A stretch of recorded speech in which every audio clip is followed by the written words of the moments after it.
देश भर में चल रहे आजादी के अमृत महोत्सव के माध्यम से हम उन महान हस्तियों को याद कर रहे हैं जिन्होंने देश की आजादी में अपना अहम योगदान दिया है। इसी कड़ी में आज पेश है स्वतंत्रता सेनानी मधुसूदन दास की कहानी। आजादी का सफर की आज की कड़ी में हम समाज सुधारक मधुसूदन दास का स्मरण कर रहे हैं। उनका जन्म 28 अप्रैल 1848 को उड़ीसा के कटक जिले में हुआ था। 1903 में उन्होंने उत्कल सम्मेलनी की स्थापना की, जिसने 1 अप्रैल 1936 को स्वतंत्र उड़ीसा के गठन के लिए अभियान चलाया।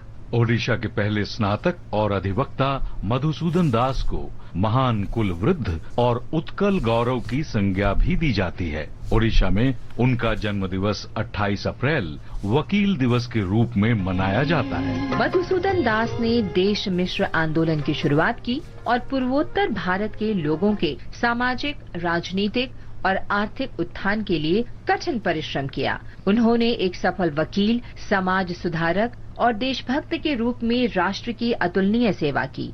एक सशक्त कानून निर्माता सरकार के रूप में उन्हें अपार ख्याति प्राप्त हुई। वे विधान परिषद और केंद्रीय विधानसभा के सदस्य बनने वाले ओडिशा के पहले व्यक्ति थे।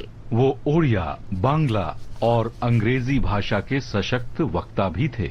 एक लेखक और कवि के रूप में देशभक्ति उनके मन में हमेशा सर्वोपरि रही और उनकी समस्त साहित्यिक रचनाओं में अभिव्यक्त हुई।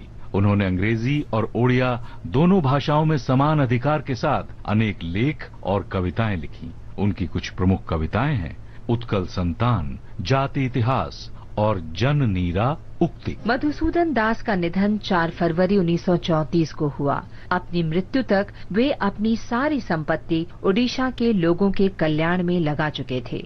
अपने राज्य और देश के प्रति उनका अमूल्य योगदान सदा सर्वदा याद रखा जाएगा। इस महान राष्ट्रवादी नेता मधुसूदन दास को कोटि कोटि नमन।